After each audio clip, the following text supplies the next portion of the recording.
Hi everybody, Hello. Paranormal Pixies. I'm Blade with I'm Coco. And there's Bone Daddy behind us. Yep. Still no hat. Still no hat. So I'm going to kiss Coco and I'm going to just let him, I'm going to put my legs up. Yeah. We said today that we were going to Uh-oh. Hang on. talk about having the camera stay in one place. Try that again. Hello, fingers. Yeah. Hello again. Well, Now we're kind of like at the bottom there. There we go, a little better. I think that's about as good as it's Yeah, gonna get right okay. now. So I'm going to kind of try and straighten out these pictures that I have. Yeah.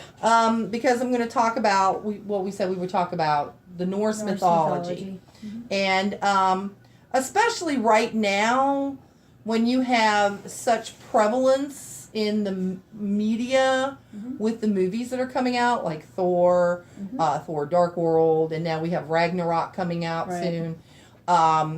And a lot of emphasis on the comic books and stuff. And a lot of people like base their whole Norse mythology off of Marvel.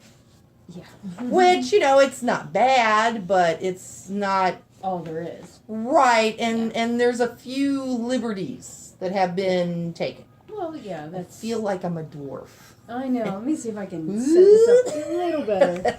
Like there should be more of me in there. Yeah, that's a little better. How's that? Hopefully it won't tip over again. Right, hopefully it won't do the slide. We do have a 32 gig SD card in there now. Oh, goody. I bought a new one because the last one was 4. Oh, that's why it ran Coco, out I love on you us dearly, after but like... I'm trying to straighten some stuff out. So either stay on my lap and love on this. Yep. Or... So, that's why the last one ran out after, 15 minutes? Lame. So, what I'm going to do is, I discovered today, okay, as I have previously stated, I have a couple of coloring books that I want to put out on different mythologies, and I discovered today that all of the writing that went with them has disappeared. Apparently one of my tablets has decided to die, and that's where everything is. Yeah. Okay, so let's just start with Yggdrasil. Okay. Yggdrasil is the world tree. And, I mean, this is a representation, but essentially the world tree travels through all the worlds. And there are 9 worlds in Norse mythology.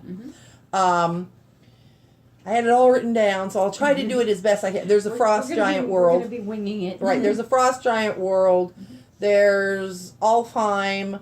There's Nildheim. The land of the dwarves. Yeah.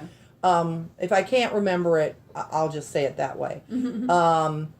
There is, of course, Midrealm, which is us. There's Asgard. I can remember all of these. There is Hell. And there's a few other ones. Actually, do you have a book? I was going to say, let me, behind you is the mythology area. If you want to try and go either over here or behind Bone Daddy and see if you can find Norse mythology. It literally says Norse mythology on the spine. I can't do anything because I have a dog butt on my leg. Oh. I think it's up at the top shelf beside the dowsing rods at the end. The Norse myths. There you go. How's that? All right. Easy enough. Okay. Woohoo! We found one. We have everything. Okay, let's see if I can find out if there's a picture or something that shows Yggdrasil and its glory. Don't you love this where it's like a lot of writing? Now let's see if there's a picture. But essentially there are 9 worlds, okay? And in Yggdrasil, I'm not going to find any pictures in this place. This is probably not. No. So anyway, is there another one? Go up at the very top. Be careful with the dolls. But up on that back shelf, right there, see if there's any Norse mythology. Sagas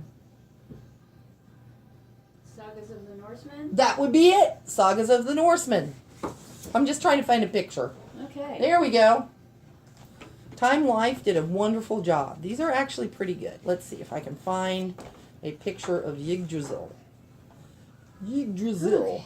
Okay. So anyway, let's see. This is what happens when your prepared notes die and oh yeah, can't it's just be retrieved. right, which always is a wonderful. Would you look up Yggdrasil in the back here Yeah. and see if there's a page? It should be right over there. Oh. So anyway, this is my drawing of Yggdrasil. Right there. Okay, and there are different things that are represented in here. There's an elk that's eating off of it. There's a goat that drinks at the well of knowledge. There is a squirrel that gnaws on all the leaves and berries and stuff. Snakes bite at the roots. Did it tell you what page, or is it just a reference? I'm looking at different pages. I'm up to Oh my 30. gosh. Yeah. So there's like a bunch of them there.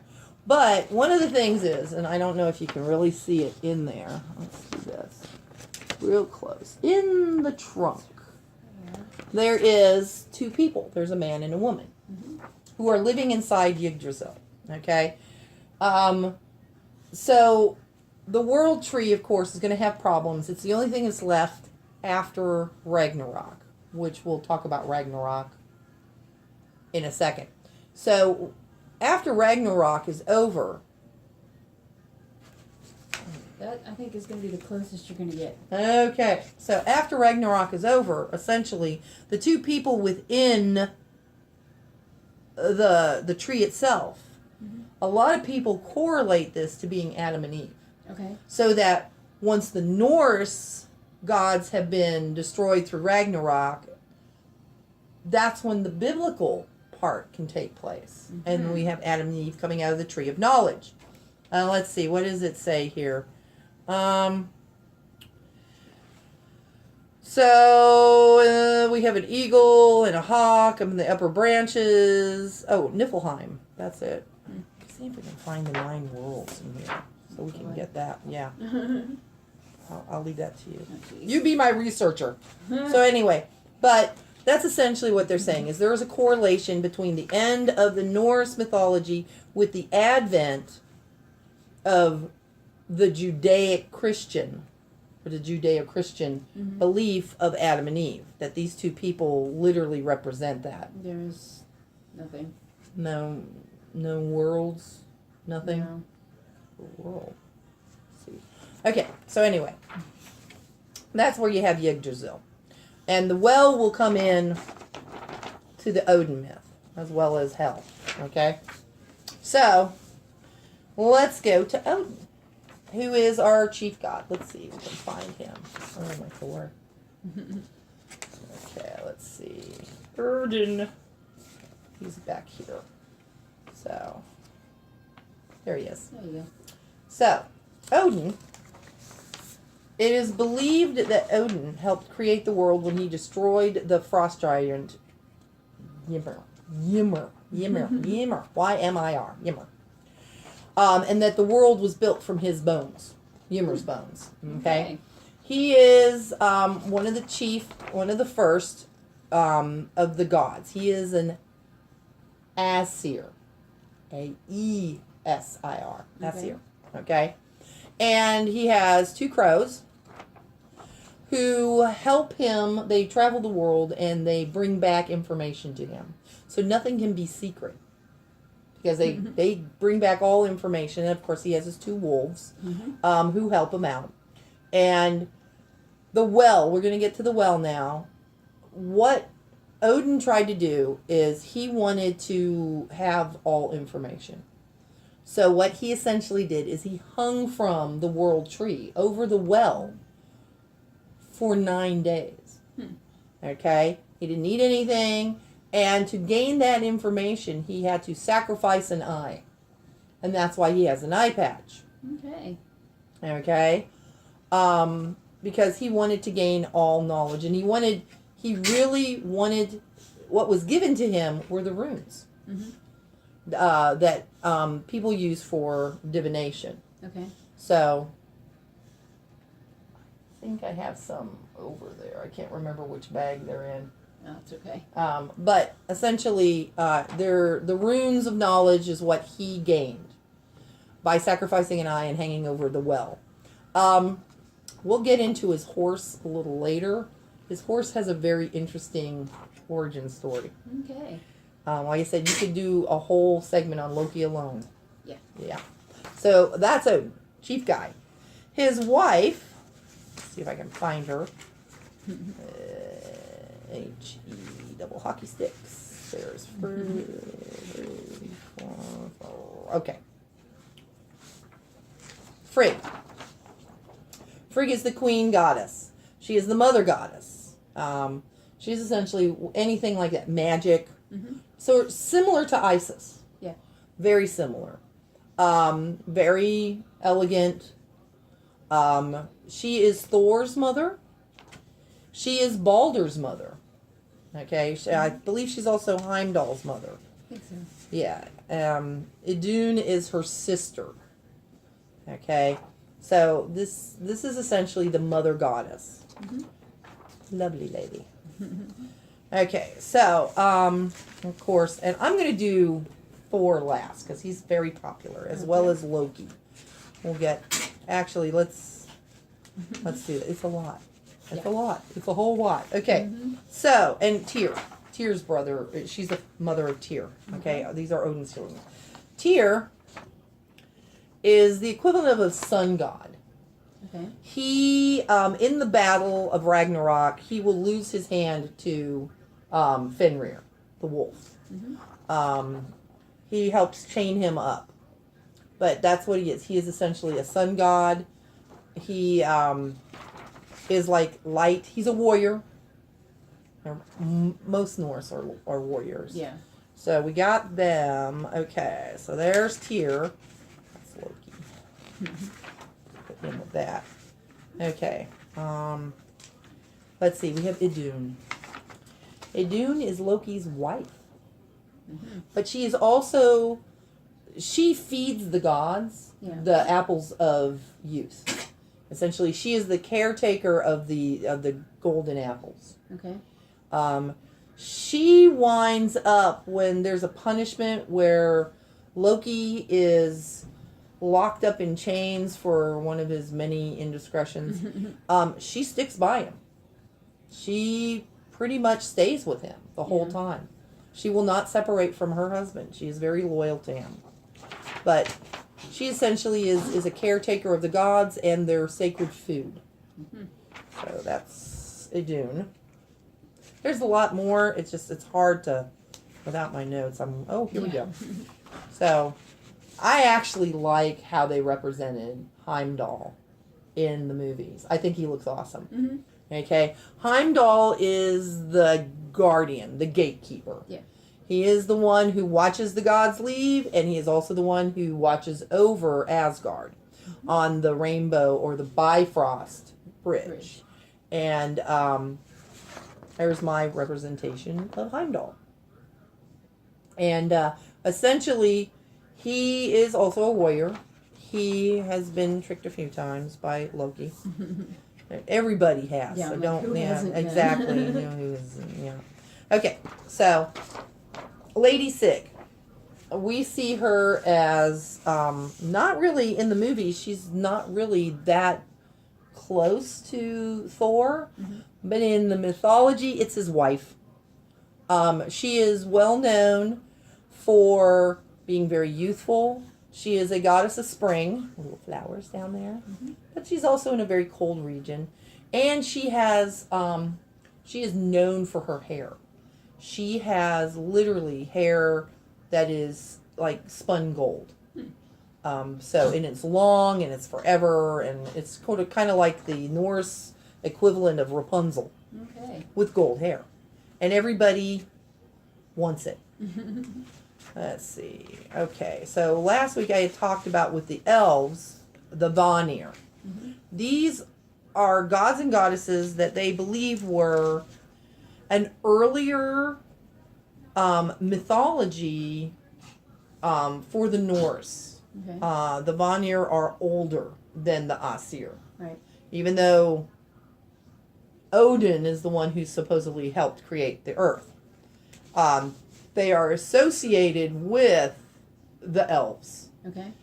They have an eternal beauty and youth to them. And the two most well-known of the Vanir are Freya,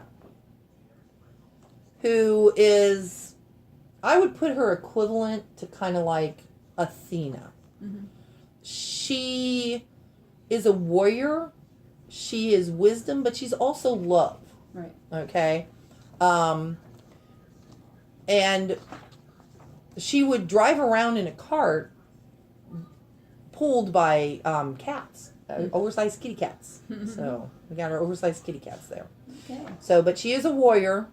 So she's kind of like Athena and Venus crammed into one. And then she has a twin brother, Frey. Mm-hmm. And Frey is a harvest god. Mm-hmm. He's like the guy who helps put all of the vegetables together and all the bounty from your wheats and stuff like that. So that's what he's about. Again, he's very youthful. He actually, everybody fell in love with him. He was like, Mr. Happy. Mm-hmm. He's so cute. Okay, so let's see.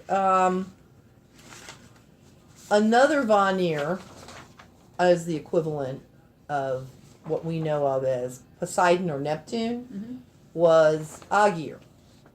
And Aegir, this is my favorite part, he makes mead in the ocean. He has a huge cauldron, a never-ending cauldron of mead. All right. Okay? And he has a horn that never empties of it. So he is like... would have loved that.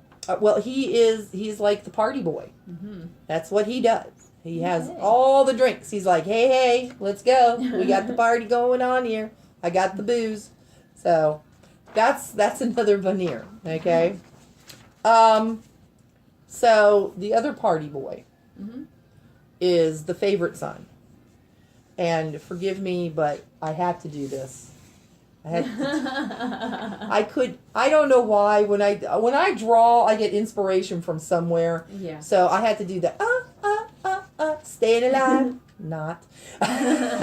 This is Balder. Okay? And I know in the movies, Balder tends to be he's the little heavier set guy. Which cracks me up because we know a Balder. Yeah. Who's a little on the robust side. Yeah.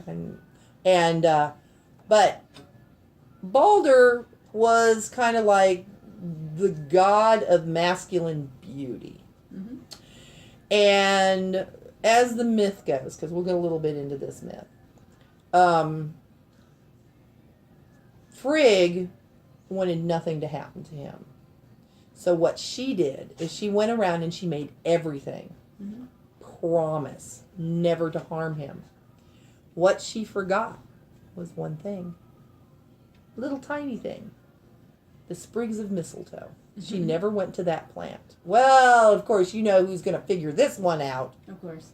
Loki. Mm-hmm. So what he did is they had a competition where people would throw things at Balder at a party to watch it bounce off of him. Okay. And a little sprig was thrown by, one of Thor's sons. Oh, God. Yeah, he was put up to it by Loki to throw this sprig at Balder. And it... Come here. You're clawing me up. This little sprig of... hit him in the ankle. Actually in the Achilles tendon. Mm-hmm. And that's a thing that happens a lot in mythology. It tends to be an area of where damage is done. Mm-hmm. And of course, apparently being struck in the Achilles tendon is not a good thing because it'll kill you. So be careful of your Achilles tendon. Yeah. So he was actually killed by a sprig of mistletoe. So as recompense, what it is, and this is where we get our legend of one of the reasons we meet under the mistletoe and kiss, which it's more than that. It was more than that. It wasn't just a kiss. It was a greeting. Right. It is a truce thing. Like, we're not going to fight. We're going to be okay. So that's essentially why the mistletoe is hung as a reminder of Balder and how we are this little teeny thing. We should have a truce under the mistletoe because it killed this wonderful, beautiful god. Mm-hmm. So there's that. Mm-hmm. Okay, let's see. Who's next? Because I want 10 minutes left. Okay, well, we got 4 little pictures left. Okay. Oh, and these 2. Yeah. 6. Okay, so let's talk about Loki himself. Loki is the god of illusion and magic. He is a trickster. Mm-hmm. He is not an Aesir or a Vanir. He is part frost giant, mm-hmm. which they did get that right kind of in the movies. Mm-hmm. Okay? He is a foster child. Again, this was correct. Yeah. I've seen things from like he's a foster brother of the Tor to he was his servant, which I don't agree with that one. Because I don't see him being subservient to anybody. No. Loki himself has had many adventures with Thor. Yeah. And setting things up in ways that either benefit him or don't benefit anybody else. It may not benefit him, but it definitely doesn't benefit anybody else. He likes to play tricks on people. But he and several frost giants have gotten together and stuff. So Fenrir, Midgard serpent, Sleipnir, which is Odin's horse, mm-hmm. and Hel, the lady who runs Hell, are his children. Okay? So a big fierce wolf that needs to be chained, a serpent that wraps itself around the world, mm-hmm. An 8-legged horse, which is a funny story, and this, you'll see her in a second, this lovely lady who runs the underworld. Mm-hmm. Okay? The story of Sleipnir. We'll do that real quick. Okay. So anyway, this guy made a bet that they couldn't plow the field, and in that case he would gain I think it's Idun he was trying to go after, mm-hmm. which is Loki's wife. Right. And it might have been Freya. But somebody wanted something, and they decided that they're going to plow this field every day. Mm-hmm. And they were achieving their goal. And so the guy had a special stallion, and this is what was helping him. So Odin goes to Loki and says, we need to do something about this guy. He's causing us a problem. Is there any way you can stop him? So Loki disguises himself as a mayor. And it's kind of like the, woohoo, big guy, come over here. And through this, Loki gave birth to Sleipnir. Okay? Mm-hmm. So he became a female horse, had relations with the stallion, and gave birth to an 8-legged horse. Okay. Loki, the male god. Okay?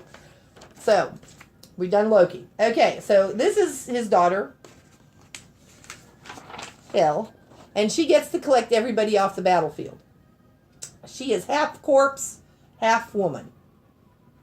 She's a lovely lady. Mm-hmm. So, Odin has given her free reign over a lot of the fallen soldiers, okay? Mm-hmm. Which, of course, we hear about the Valkyrie, which collect the souls of the other ones that Odin gets. Mm-hmm. They collect those. This is the other half, and she takes them up to, it's not Asgard. I can't remember the name of it. It's Valhalla. Valhalla. Yeah. Instead of Vanilla. Who wrote Valhalla? Oh, God, yes. That's a whole other story. Right. So she takes them up to Valhalla, which is essentially paradise. Mm-hmm. So, and then we have Fenrir. Right there. Mm-hmm. This is the wolf that kills Odin, bites off Tyr's hand, mm-hmm. And of course is Loki's child. Mm-hmm. It's mythology. Mm-hmm. So whenever humans or the gods wanted to know something aside from Odin, they would go to the Norn, which are kind of like the Fates or the Weird Women. There's always 3. So you usually get the mother, maiden, and crone. In the Norn, they really didn't have that much. They were mostly like, the ladies in the mist that take and pass around the eyeballs. Yeah. So they're more in that vein of it. So Weren't they in Beastmaster? I think they were. Yeah. They were in that's what I love. If you've ever seen Lost Girl. No. Oh my God, they had the Norn in that, and the little human girl got mad at them and chopped their tree down. I thought it was hilarious. You're like, how could you do that? Who do you think you are? And she took a chainsaw to it. Nice. Okay. So last but not least, because we're about 4 minutes. Yep. Let's talk about Thor. So we have a lot of different variations of Thor. Mm-hmm. Thor was an id boy. This is somebody who runs on instinct. He was very temperamental. Mm-hmm. Didn't think a lot. He was not a logic guy. Right. So the Thor that we see in the movies is not necessarily the Thor of mythology. Right. Our Thor in the movies is a little lot smarter. A lot smarter. Yeah. Thor could be easily tricked into doing a lot of different things. Mm-hmm.